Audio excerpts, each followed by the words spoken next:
With the signal given, messengers rode out into the night to warn their countrymen.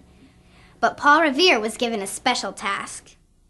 About mid-morning, I am summoned by Dr. Warren. He is the head of the Sons of Liberty. He has called for William Dawes and myself. He told us he has a special job for us. He needs us to go to Lexington to warn John Hancock and Sam Adams. They are our newly elected representatives to Continental Congress. And with them is a chest of papers, documents written by men like myself and Warren and signed.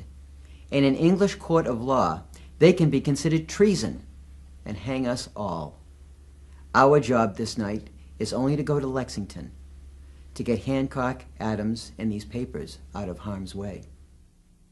I arrived in Lexington an hour later. We covered 16 miles in an hour's time. When I rode up to the Clark house, hollering as I arrived, Sergeant Monroe of the Lexington Militia was standing guard out front. "Shh! Quiet! Don't make any noise! They've gone to bed for the night. Don't wish to be disturbed." Said, "Noise? You'll have noise enough before morning. The regulars are out." I never said the British were coming. We were all British and proud of it. Monroe realized the danger and woke up Hancock and Adams. Dawes arrived about 15 minutes later. Together we tried to convince Hancock and Adams to be on their way. Now our night's work was done. This is all that we had been asked to do. So we went down to Buckman Tavern to refresh ourselves. And there we decided to push on to Concord. It's only 8 more miles. Want a job done right? Best do it yourself.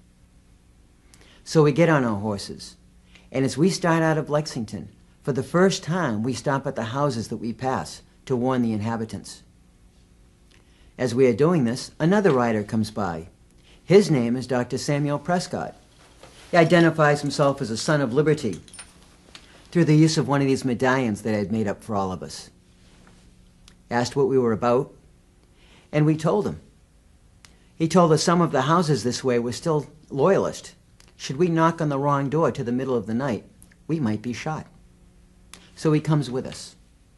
We finished our work in Lexington, crossed over into Lincoln. And there, as we go down a barren stretch of road, we came to some trees. 4 riders sprang out to block our road. We turned to escape.